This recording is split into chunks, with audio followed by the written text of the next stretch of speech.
dare great things for Christ.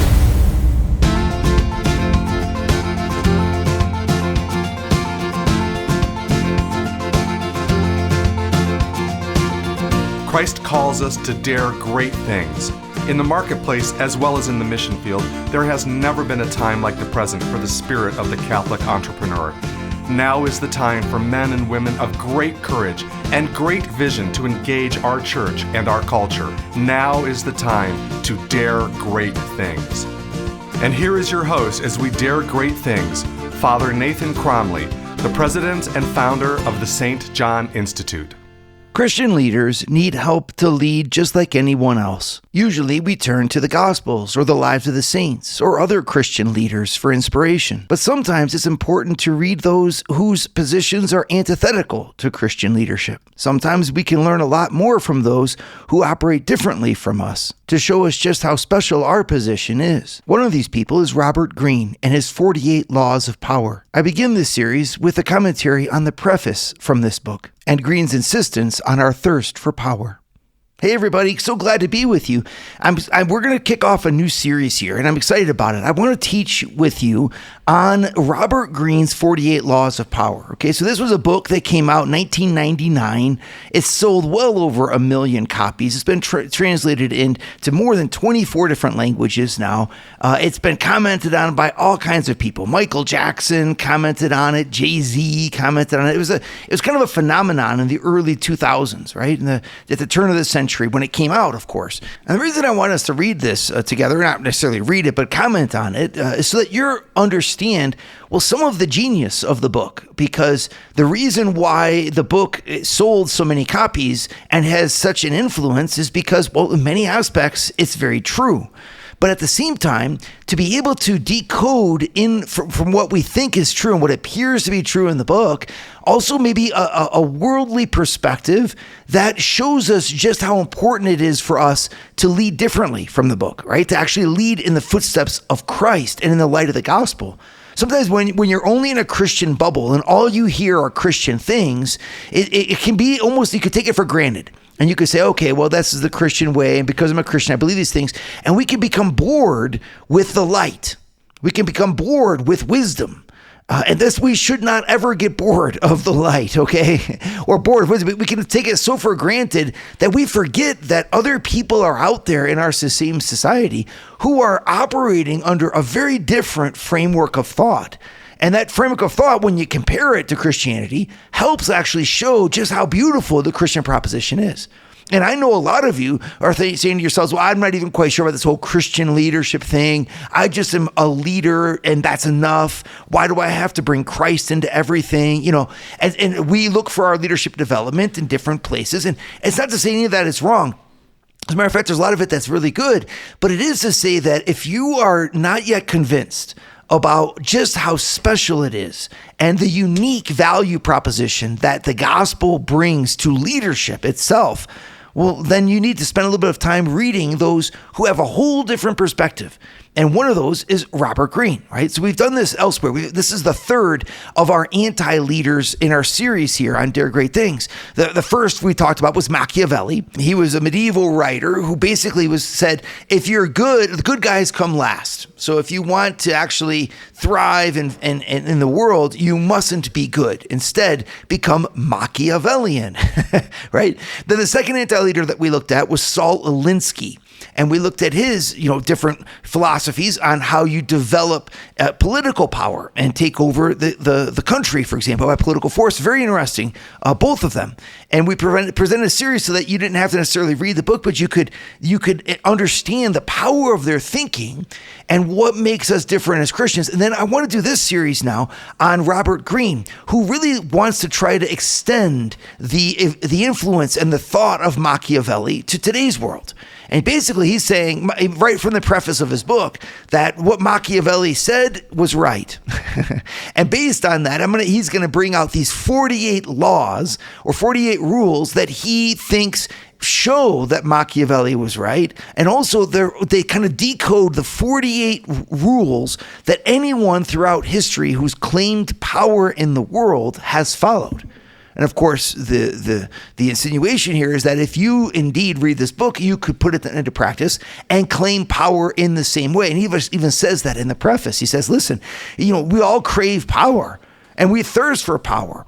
And those who don't have it want it, and those who have it want even more, right? Based on that, how do you curate power? He says, well, follow these 48 laws. And then he goes even so far as to say, if you don't follow these 48 laws, you will lose power. So it's not even an option of like, this is one way amongst others. For Green, this is the way that you curate power, period. And if you don't, if you don't follow these laws, it will be to your peril as a future leader. Right? So really a really fascinating book, really fascinating claims.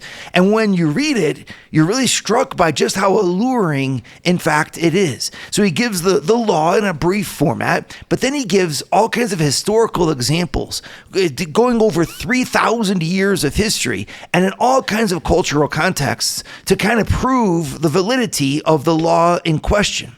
Okay, so, and then sometimes he'll even put in there people who didn't follow it and the negative effects that happened in their lives because they didn't follow his 48 laws. So it's really a very bold claim that's got a lot of research behind it, a lot of historical examples. And of course, you could pick it apart if you wanted to. And I intend on, time to time, kind of picking it apart to say like, look, this isn't even a really valid form of argument, but it's alluring, it's seductive, and it's got a lot of truth in it. And so I want to take a look at that because I think if we operate without Christ, we will find ourselves locked into these 48 laws of power. But we who operate with Christ, we operate with a different sense of power. And that's something, when you almost by looking at the anti-leader, you look at the truth of the leader whom we follow, Jesus. And by following him, you also become more convinced and convicted of just how important it is that you lead in him, how important your leadership is in his footsteps. Right? Because if by looking in the darkness, you understand better the light. If you're always in the sunlight, you might take it for granted. So when you turn off the lights, you suddenly realize just how wonderful it is to actually have light in your life and just how beautiful the teaching of Christ is. So the book itself is laid out. We have a preface, and then he goes through the 48 laws of power. It's pretty simple. And he goes in detail through each one, the history behind them, etc. So we're going to start with this preface today because it's always important when you're reading a book like this to read the preface. You want to read the preface and you want to read the conclusion and the table of contents. So you get a perspective, but the preface is where the author says, okay, here's my angle of attack. Here's what I'm actually trying to accomplish in these 48 laws of power. And so by reading it and understanding it, we are able to get an insight that is kind of like the light that shines on the rest of the book. And for Green, so Green is very blunt about what he intends for the book right from the beginning. If you look at the very first line in the preface, he says, the feeling of having no power over people and events is generally unbearable to us. When we feel helpless, we feel miserable. No one wants less power. Everyone wants more. I mean, it's a great way to open the book, right? Because he's basically saying that if we're honest with ourselves, everybody wants power. That power, because what is he equated with? Power is equated with agency. So your ability to do things, to be free in your life, to make decisions that are consequential for yourself, well, this is part of your innate human dignity. And for Green, he speaks right to that. He says, okay, well, if it's part of the human being to be able to direct their own life, well, then power is necessary for every human being who lives. I don't think this is necessarily a bad thing. I think that's what makes the book so driving and so compelling. It's because we're like, yeah, he's right. I mean, nobody wants less power. Everyone wants more. But you see, there's going to be a twist to it. He's going to end up redefining power away from agency into, well, kind of like political championship, where you're at the top of the pile and where you can do anything that you want. That's a little bit of a nuance, right? It's actually a big nuance.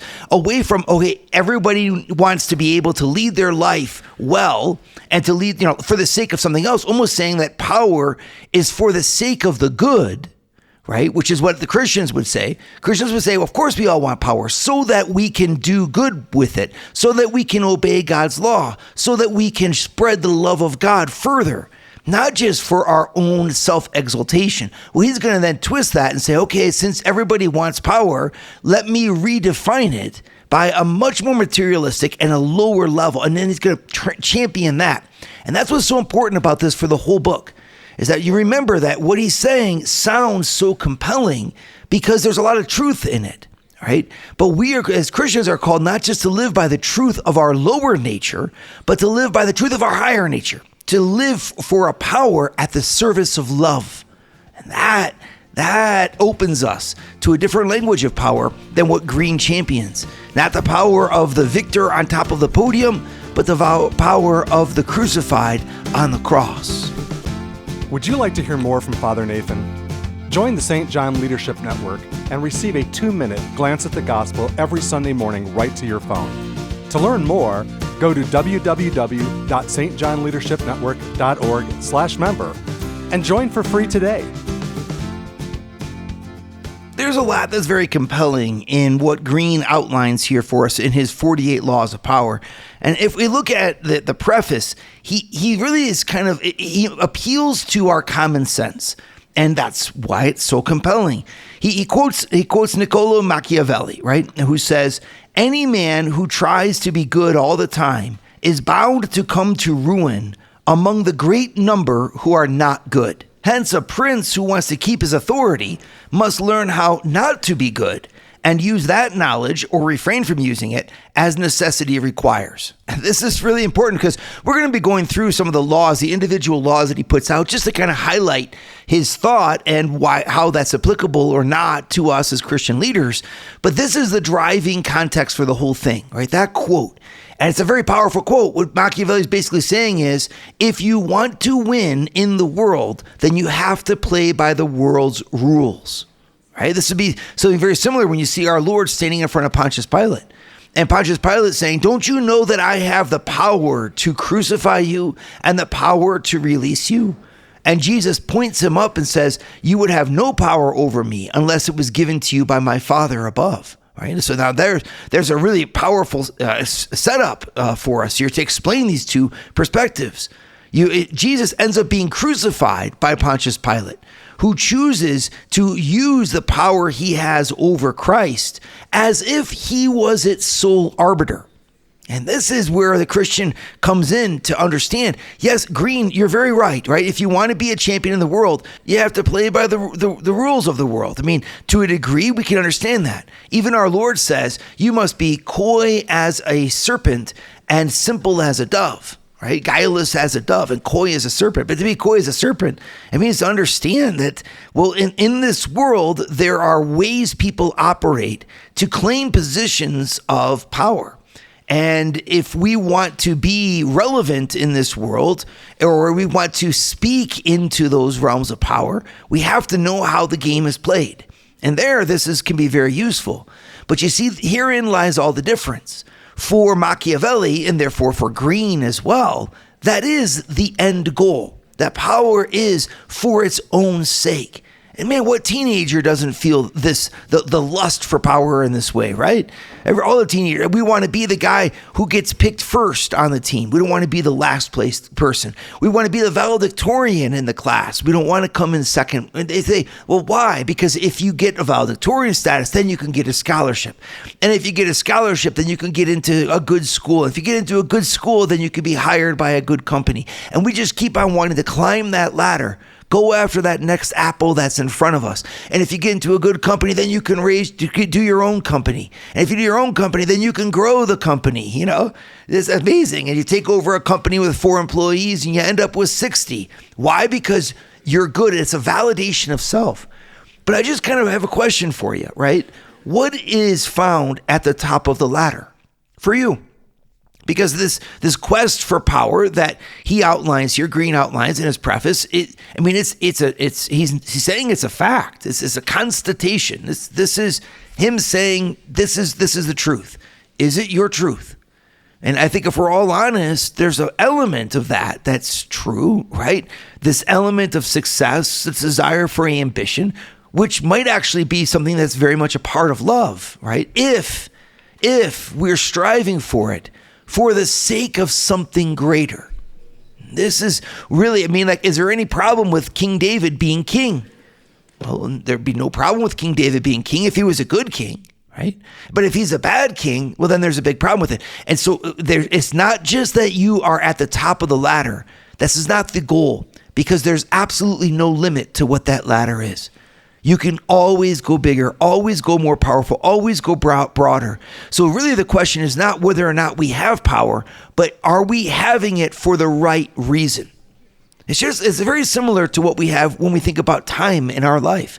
You only have so many hours in a day and so many days in a year. I mean, people make graphs about this, right? It's really compelling. They make these little squares, and then they show how many little squares represent the weeks of your life, and it actually looks pretty small when we really look down to it, right? So if you know that, and you know that therefore everything that you say yes to, you're saying no to something else. Well, the real genius of living life well is to say yes to the right things, right? And to focus on the things that really matter. Green actually even refers to this in one of his laws, which is, kind of in a puzzling way, because I'd like to say to Green, listen, is power really the end goal? Like you say, we all want more of it, but you never say why, except to do what you want. And I think that Christians can meet Green's thinking here, and anyone in the world that's this way. I remember I was at a bank, and as a priest, it's always amazing when you're talking to bankers.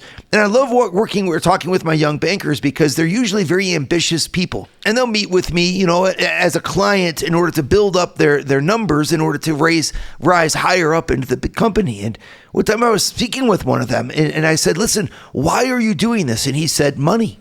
And I said, well, what are you going to do with the money? He said, have power. And then I said, and what are you going to do with the power? He answered with this kind of glib smile. He said, make more money, But he was very content with that answer. I was not, because I'm like, it's a circular argument.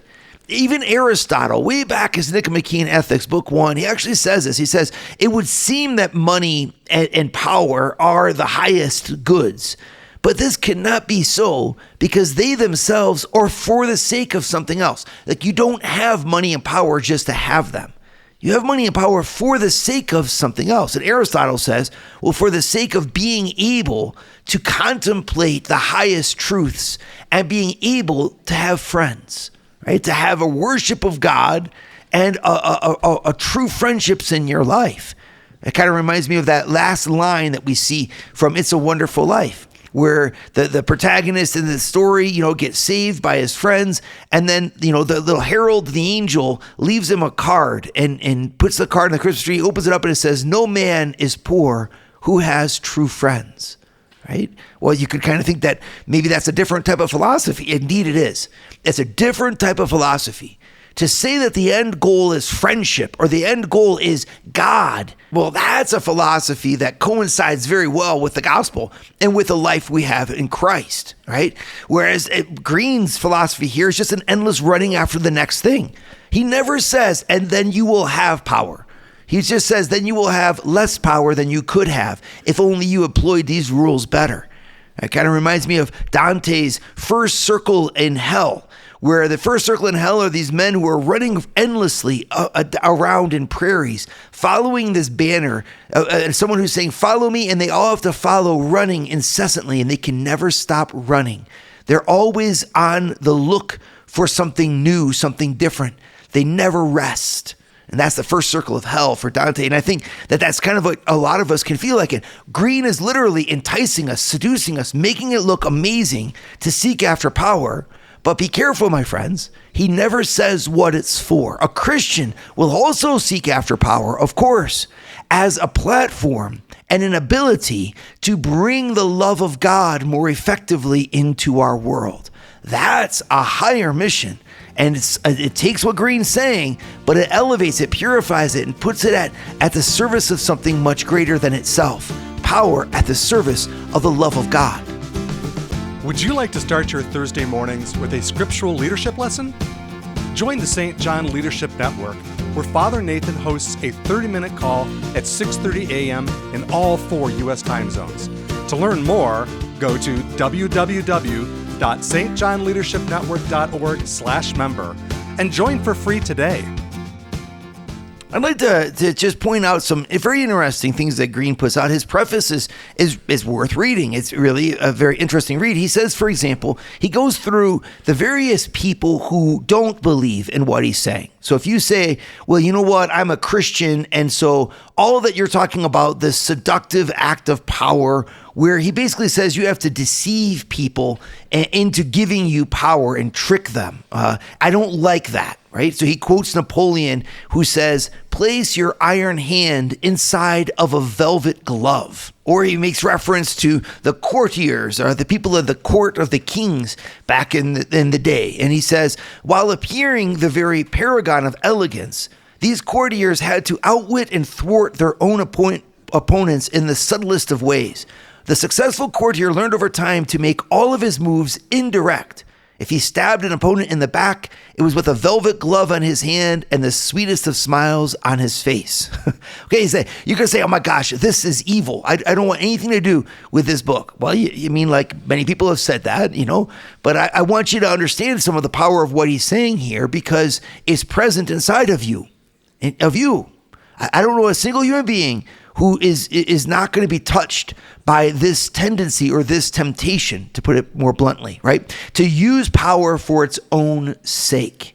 Okay, that's what the temptation is. That's where the foundational critique of Green comes in his book, is that we cannot allow ourselves to be so desirous of power just for its own sake, but we are. We just got to be honest about it. Otherwise, the Bible would never have said that the love of money is the root of all evil.